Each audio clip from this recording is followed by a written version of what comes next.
I watched all 3 live hours of Raw this week, and I slept like shit Sunday night, so I was in a fight of my own throughout all 3 of those hours because of it, and all the filler during the show itself certainly didn't help. But anyway, let's get down to this 20 by 20 business.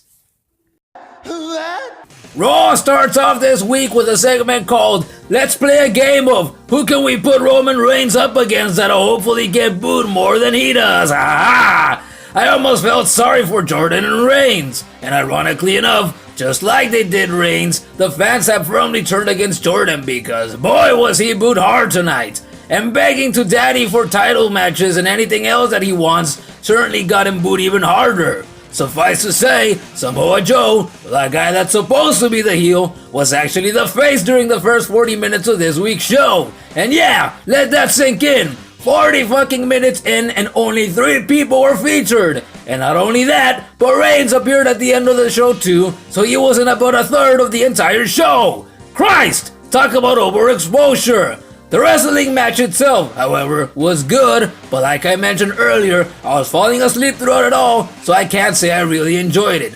Let it be remembered though, that a reason that Reigns is disliked as much as he is because of the fact that he carries himself like a dick and does dickish things, like punch someone when their back is turned after they've saved his ass from a big Samoan. Speaking of a big Samoan, Joe rammed Jordan's ass in Kurt's office while Jordan was demanding another shot for the Intercontinental title, and that shut him up. Good! And he tweeted about it, and it was great because like I said earlier, Joe's actually the face of this whole thing, even though he's not supposed to be. Paige and Sasha had a damn good match, and had you been following 20 by 20 on Twitter, you would have seen that I said that it was a match that should have been featured big time on a pay-per-view, but instead, it was given away for free on an episode of Raw. Like with Reigns vs. Jordan, I was tired as shit while watching this, but even I noticed that the crowd was pretty dead for most of the match, until about 3/4 of the way through, when they had the audience won over with their performance. Page 1, I had forgotten that Mickie James and Bayley were even at ringside to watch Sasha's back until Deville and Rose actually took them down, and although the whole thing should have been a bigger deal than it was, I guess it helps establish the 3 women further.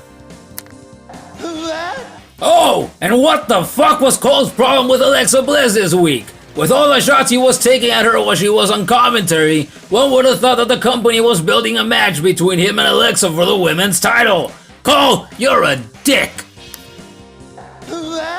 Recaps! Long fucking recaps! A long fucking recap for Kane and Strowman that I really found a hard time caring about, and showing Kane beating up Balor with a chair isn't gonna do shit to get him heat, because Balor's been a nobody ever since he returned, with the exception being his match against AJ a few weeks back, and I tweeted about that too. Think about it. We could be watching matches like AJ vs. Balor, and Balor could be doing more than just having filler matches with Bo Dallas on Raw, but instead, he's done nothing since or before, and it doesn't look like that's gonna change anytime soon. What a real fucking shame. It's things like these that frequently have me asking myself why it is that I try to keep up with it all on a weekly basis.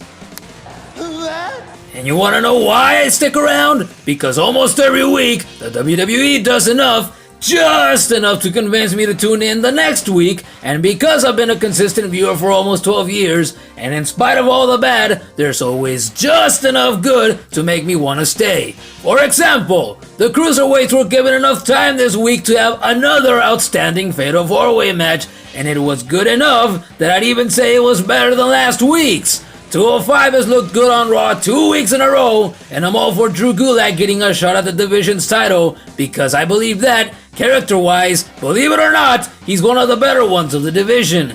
If they've looked good 2 weeks in a row, here's to hoping that Gulak vs. Swan will be a good one next week as well. Should I tune into 205 this week? Should I? Yeah, I don't know if it was good enough to make me do that again.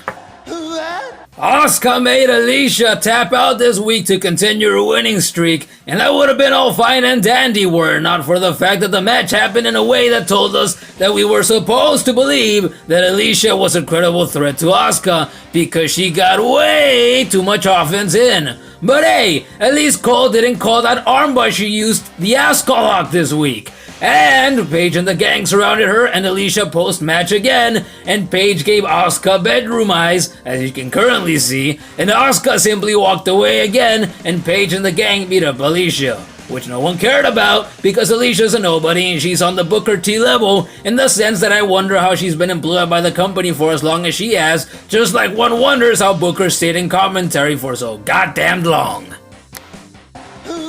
Yeah, Matthew Hardy has woken, and that little minute or two with him and Bray Wyatt was probably the best bit in the entire show. Do I need to say more than that? No! So all I'll say is this: I'm ready for whatever's next, and for once in a long time, I'm actually interested in seeing Bray Wyatt's involvement in something. This might actually make people care about him again.